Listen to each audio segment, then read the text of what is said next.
ब्रह्मर्षि स्वामी सच्चिदानंद जी, श्रीमठ स्वामी शुभंगानंदा जी, स्वामी शारदानंद जी, सभी पूज्य संतगण,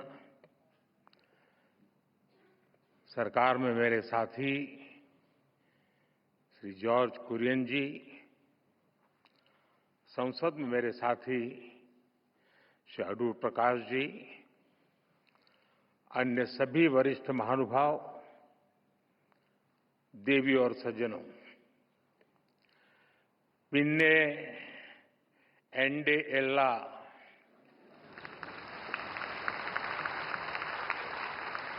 प्रियपेट मलयाली सहोदरी सहोदरन मार्को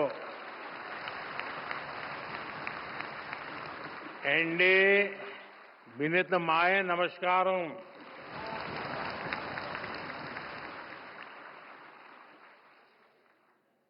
आज ये परिसर देश के इतिहास की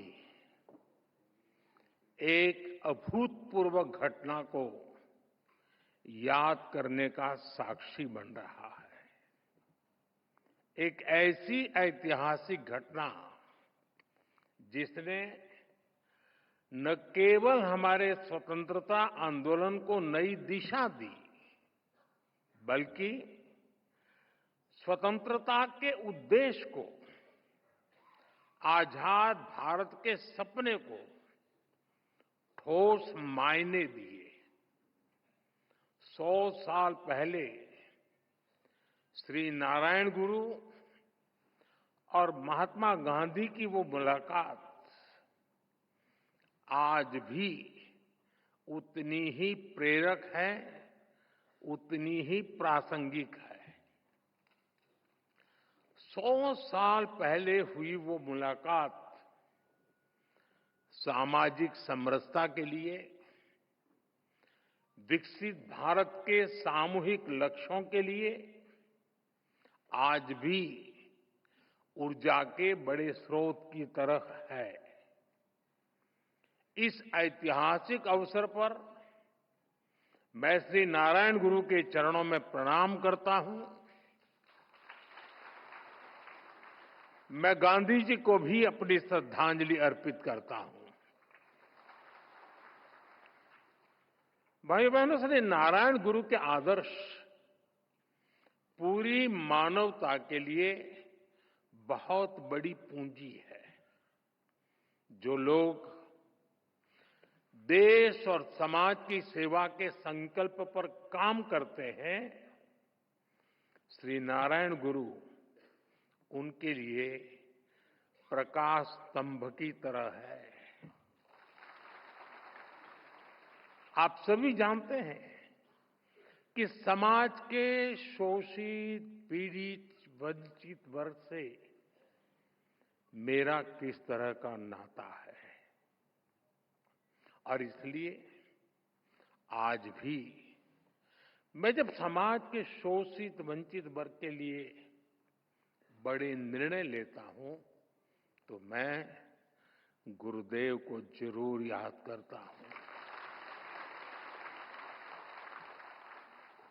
100 साल पहले के वो सामाजिक हालत, सदियों की गुलामी के कारण आई विकृतियां, लोग उस दौर में उन बुराइयों के खिलाफ बोलने से डरते थे, लेकिन श्री नारायण गुरु ने विरोध की परवाह नहीं की।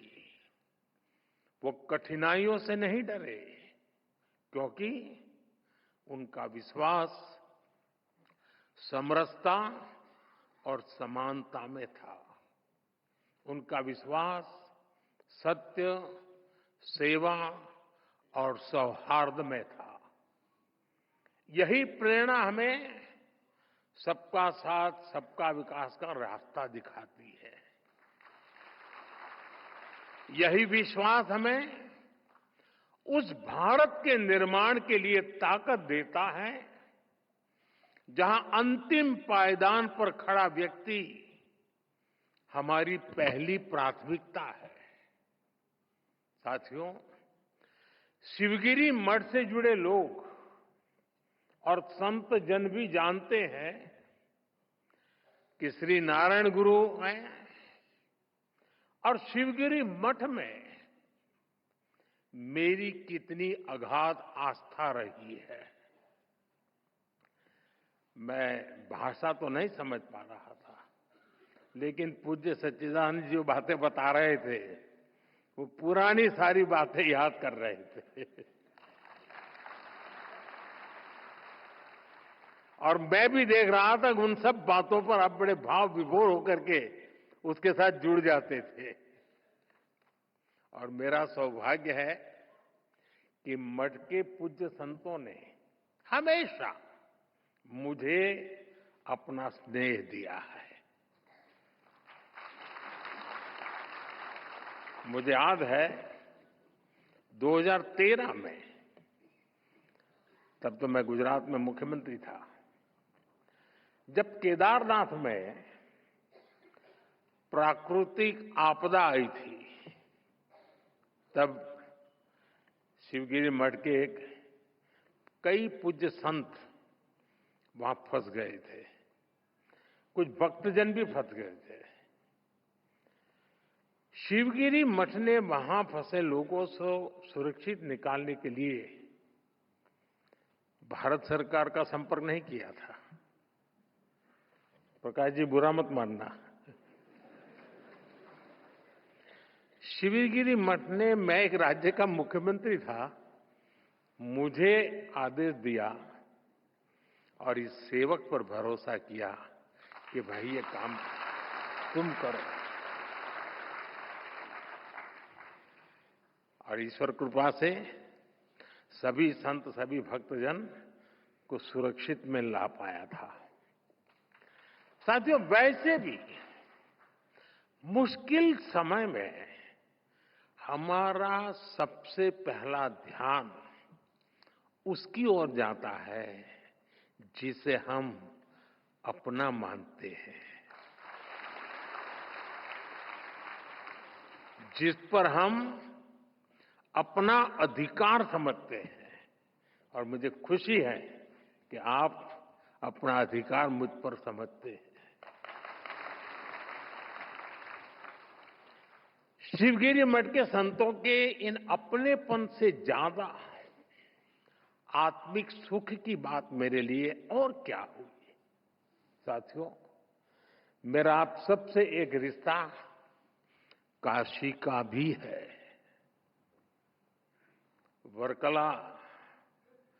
वर्कला को सदियों से दक्षिण की काशी भी कहा जाता है। और काशी चाहे उत्तर की हो या दक्षिण की, मेरे लिए हर काशी मेरी काशी ही है। साथियों, मुझे भारत की आध्यात्मिक परंपरा, ऋषियों मुनियों की विरासत, उसे करीब से जानने और जीने का सौभाग्य मिला है। भारत की ये विशेषता है कि हमारा देश जब भी मुश्किलों के भंवर में फंसता है, कोई न कोई महान विभूति देश के किसी कोने में जन्म लेकर समाज को नई दिशा दिखाती है। कोई समाज के आध्यात्मिक उत्थान के लिए काम करता है, कोई सामाजिक क्षेत्र में समाज सुधारों को गति देता है। श्री नारायण गुरु ऐसे ही महान संत थे। निवृत्ति पंचकम और आत्मोपदेश शतकम जैसी उनकी रचनाएं ये अद्वैत और अध्यात्म के किसी भी स्टूडेंट के लिए गाइड की तरह हैं। साथियों, योग और वेदांत साधना और मुक्ति नारायण गुरु के मुख्य विषय थे। लेकिन वो जानते थे कि कुरीतियों में फंसे समाज का आध्यात्मिक उत्थान उसके सामाजिक उत्थान से ही संभव होगा। इसलिए उन्होंने अध्यात्म को समाज सुधार और समाज कल्याण का एक माध्यम बनाया।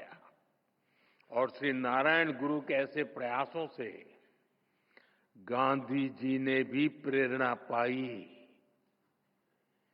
उनसे मार्गदर्शन लिया। गुरुदेव रविन्द्रनाथ टैगोर जैसे विद्वानों को भी श्री नारायण गुरु से चर्चा का लाभ मिला। साथियों, एक बार किसी ने श्री नारायण गुरु की आत्मोपदेश शतकम रमण महर्षि जी को सुनाई थी। उसे सुनकर रमण महर्षि जी ने कहा था, अवर एल्लाम तेरिंजवर, यानी वो सब कुछ जानते हैं। और उस दौर में जब विदेशी विचारों के प्रभाव में भारत की सभ्यता, संस्कृति और दर्शन को नीचा दिखाने के षड्यंत्र हो रहे थे, श्री नारायण गुरु ने हमें ये एहसास कराया कि कमी हमारी मूल परंपरा में नहीं है। हमें अपने आध्यात्म को सही अर्थों में आत्मसात करने की जरूरत है।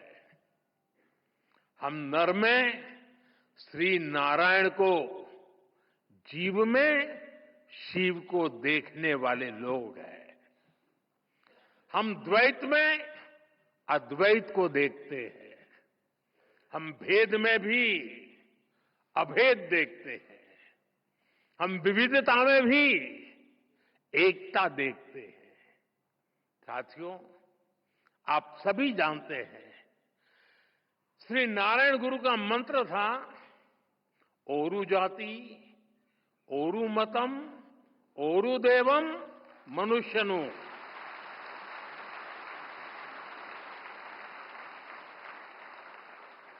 यानी पूरी मानवता की एकता, जीव मात्र की एकता, ये विचार भारत की जीवन संस्कृति का मूल है, उसका आधार है। आज भारत उस विचार को विश्व कल्याण की भावना से विस्तार दे रहा है। आप देखिए, अभी हाल ही में हमने विश्व योग दिवस मनाया। इस बार योग दिवस की थीम थी, yoga for one earth one health, यानी एक धरती एक स्वास्थ्य। इसके पहले भी भारत ने विश्व कल्याण के लिए वन वर्ल्ड वन हेल्थ जैसे इनिशिएटिव शुरू किया है। आज भारत सस्टेनेबल डेवलपमेंट की दिशा में वन सन, वन अर्थ, वन ग्रिड जैसे ग्लोबल मूवमेंट को भी लीड कर रहा है। आपको याद होगा 2023 में भारत ने जब G20 समिट को होस्ट किया था, हमने उसकी भी थीम रखी थी, one earth, one family, one future. हमारे इन प्रयासों में वसुधैव कुटुंबकम की भावना जुड़ी हुई है। श्री नारायण गुरु जैसे संतों की प्रेरणा जुड़ी हुई है। साथियों, श्री नारायण गुरु ने एक ऐसे समाज की परिकल्पना की थी जो भेदभाव से मुक्त हो। मुझे संतोष है कि आज देश सैचुरेशन अप्रोच पर चलते हुए भेदभाव की हर गुंजाइश को खत्म कर रहा है। लेकिन आप 10-11 साल पहले की हालत को याद करिए। आजादी के इतने दशक बाद भी करोड़ों देशवासी कैसा जीवन जीने को मजबूर थे। करोड़ों परिवारों के सिर पर छत तक नहीं थी। लाखों गांवों में पीने का साफ पानी नहीं था। छोटी छोटी बीमारी में भी इलाज कराने का विकल्प नहीं। गंभीर बीमारी हो जाए तो जीवन बचाने का कोई रास्ता नहीं। करोड़ों गरीब, दलित, आदिवासी महिलाएं मूलभूत मानवीय गरिमा से वंचित थे। और ये करोड़ों लोग इतनी पीढ़ियों से इन कठिनाइयों में जीते चले आ रहे थे कि उनके मन में बेहतर जिंदगी की उम्मीद तक मर चुकी थी। जब देश की इतनी बड़ी आबादी ऐसी पीड़ा और निराशा में थी, तब देश कैसे प्रगति कर सकता था। और इसलिए हमने सबसे पहले संवेदनशीलता को सरकार की सोच में ढाला। हमने सेवा को संकल्प बनाया। इसी का परिणाम है कि हम पीएम आवास योजना के तहत करोड़ों गरीब, दलित, पीड़ित, शोषित, वंचित परिवारों को पक्के घर दे पाए। हमारा लक्ष्य हर गरीब को उसका पक्का घर देने का है। और ये घर केवल ईंट सीमेंट का ढांचा नहीं होता, उसमें घर की संकल्पना साकार होती है, तमाम जरूरी सुविधाएं होती है। हम 4 दीवारों वाली इमारत नहीं देते, हम सपनों को संकल्प में बदलने वाला घर देते हैं। इसलिए पीएम आवास योजना के घरों में गैस, बिजली, शौचालय जैसी हर सुविधा सुनिश्चित की जा रही है। जल जीवन मिशन के तहत हर घर तक पानी पहुंचाया जा रहा है। ऐसे आदिवासी इलाकों में जहां कभी सरकार पहुंची ही नहीं, आज वहां विकास की गारंटी पहुंच रही है।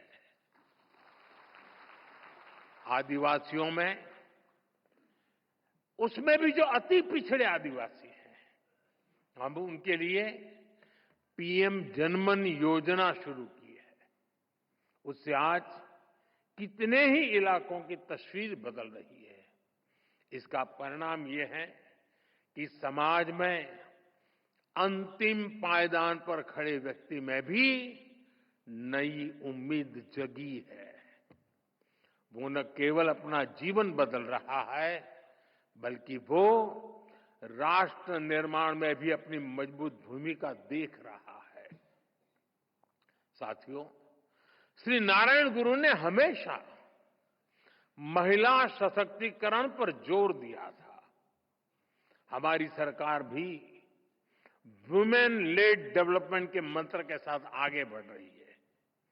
हमारे देश में आजादी के इतने साल बाद भी ऐसे कई क्षेत्र थे जिनमें महिलाओं की एंट्री ही बैन थी।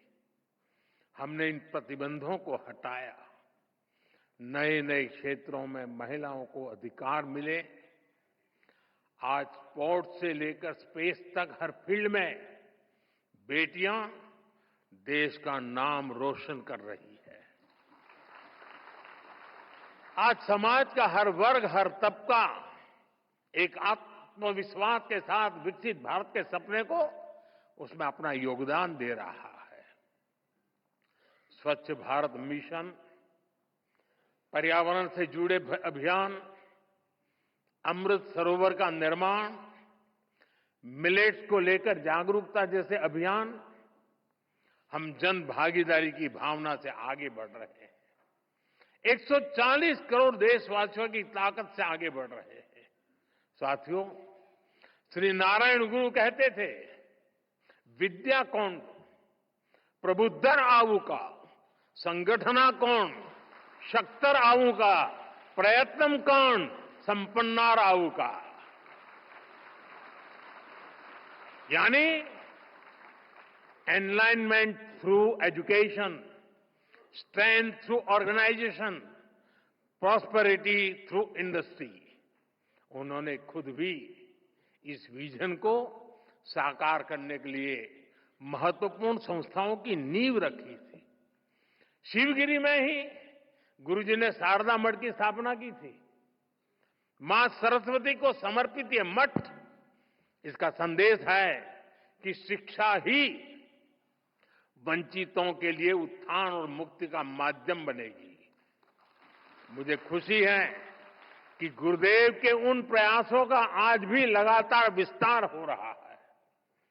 देश के कितने ही शहरों में गुरुदेव सेंटर्स और श्री नारायण कल्चरल मिशन मानव हित में काम कर रहे हैं। साथियों, शिक्षा, संगठन और औद्योगिक प्रगति से समाज कल्याण के इस विजन की स्पष्ट छाप आज हम देश की नीतियों और निर्णयों में भी देख सकते हैं। हमने इनके दशक बाद, इतने दशक बाद देश में नई एजुकेशन पॉलिसी लागू की है। नई एजुकेशन पॉलिसी न केवल शिक्षा को आधुनिक और समावेशी बनाती है, बल्कि मातृभाषा में पढ़ाई को भी बढ़ावा देती है। इसका सबसे बड़ा लाभ पिछड़े और वंचित तबके को ही हो रहा है। साथियों, हमने पिछले एक दशक में देश में इतनी बड़ी संख्या में नई आईआईटी, आईआईएम, एम्स जैसे संस्थान खोले हैं, जितने आजादी के बाद 60 वर्षों में नहीं खुले थे। इसके कारण आज उच्च शिक्षा में गरीब और वंचित युवाओं के लिए नए अवसर खुले हैं। बीते 10 साल में आदिवासी इलाकों में 400 से ज्यादा एकलव्य आवासीय स्कूल खोले गए हैं। जो जनजातीय समाज कई पीढ़ियों से शिक्षा से वंचित थे, उनके बच्चे अब आगे बढ़ रहे हैं। भाइयों बहनों, हमने शिक्षा को सीधे स्किल और अवसरों से जोड़ा है। स्किल इंडिया जैसे मिशन देश के युवाओं को आत्मनिर्भर बना रहे हैं। देश की औद्योगिक प्रगति, प्राइवेट सेक्टर में हो रहे बड़े रिफॉर्म्स, मुद्रा योजना, स्टैंड अप योजना, इन सबका भी सबसे बड़ा लाभ दलित, पिछड़ा और आदिवासी समाज को हो रहा है। साथियों, श्री नारायण गुरु एक सशक्त भारत चाहते थे। भारत के सशक्तिकरण के लिए हमें आर्थिक, सामाजिक और सैन्य हर पहलू में आगे रहना है। आज देश इसी रास्ते पर चल रहा है। भारत तेजी से दुनिया की तीसरे नंबर की इकोनॉमी बनने की तरफ बढ़ रहा है।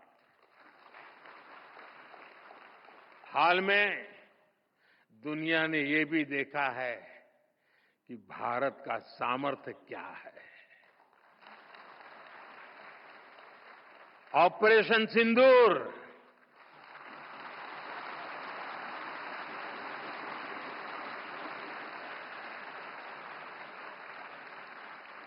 ऑपरेशन सिंदूर आतंकवाद के खिलाफ भारत की कठोर नीति को दुनिया के सामने एकदम स्पष्ट कर दिया है। हमने दिखा दिया है कि भारतीयों का खून बहाने वाले आतंकियों के लिए कोई भी ठिकाना सुरक्षित नहीं है।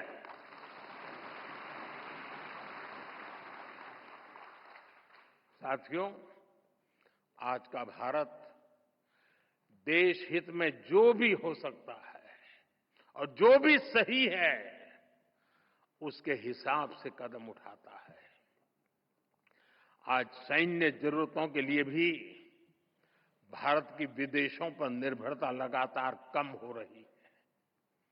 हम डिफेंस सेक्टर में आत्मनिर्भर हो रहे हैं और इसका प्रभाव हमने ऑपरेशन सिंदूर के दौरान भी देखा है। हमारी सेनाओं ने भारत में बने हथियारों से दुश्मन को 22 मिनट में 22 मिनट में घुटने टेकने के लिए मजबूर कर दिया। मुझे विश्वास है आने वाले समय में मेड इन इंडिया हथियारों का डंका पूरी दुनिया में बजेगा।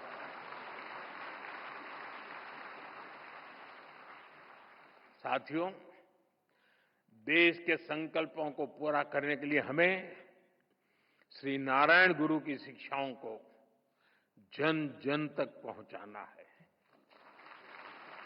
हमारी सरकार भी इस दिशा में सक्रियता के साथ काम कर रही है। हम शिवगिरी सर्किट का निर्माण करके श्री नारायण गुरु के जीवन से जुड़े तीर्थ स्थानों को जोड़ रहे हैं। मुझे विश्वास है उनके आशीर्वाद, उनकी शिक्षाएं अमृतकाल की हमारी यात्रा में देश को रास्ता दिखाती रहेंगी। हम सब एक साथ मिलकर विकसित भारत के सपने को पूरा करेंगे। श्री नारायण गुरु का आशीर्वाद हम सभी पर बना रहे, इसी कामना के साथ मैं शिवगिरी मठ के सभी संतों को फिर से नमन करता हूं। आप सबका बहुत बहुत धन्यवाद। नमस्कार।